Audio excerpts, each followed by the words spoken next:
ভাবে প্রত্যেকটা কাজে বান্দা যখন ভালো কাজে যখন বিসমিল্লাহ বলে শুরু করে তখন শয়তান সে কাজে আর অংশগ্রহণ করতে পারে না। আর শয়তান যখন ইন্টারফেয়ার করতে পারে না, তাহলে আল্লাহ সুবহানাহু ওয়া তাআলার পক্ষ থেকে সেখানে বরকত আসা খুবই সহজ হয়ে যায়, এটাই স্বাভাবিক। অতএব বিসমিল্লাহর পরিমাণ বেশি বলা।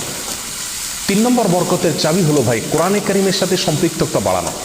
যে যত বেশি কোরআনের সাথে সম্পর্ক গড়বে তার জীবনে তত বেশি বরকত নেমে আসবে। যে ঘরে কোরআন তেলাওয়াত হবে, কোরআনের চর্চা হবে, কোরআনের শেখা হবে, কোরআন বুঝাবুঝি হবে, কোরআনের উপর আমল করার প্রবণতা থাকবে, অভ্যাস থাকবে, সেই ঘরে আল্লাহ সুবহানাহু ওয়া তাআলার বরকত তত বেশি আসবে। আল্লাহ সুবহানাহু ওয়া তাআলা কোরআন কারিমের ভিতরে বলেছেন, ওয়াহাদা কিতাবুন আনজালনাহু মুবারাক। কোরআনে কারিমকে আল্লাহ সুবহানাহু ওয়া তাআলা কোরআনের বহু জায়গায় বলেছেন যে এটা কিতাবে মুবারাক। এই কোরআনটা হলো কি? বরকতময়। অতএব এর সাথে যে যত বেশি সম্পৃক্ত হবে তত বেশি তার জীবন কি হবে?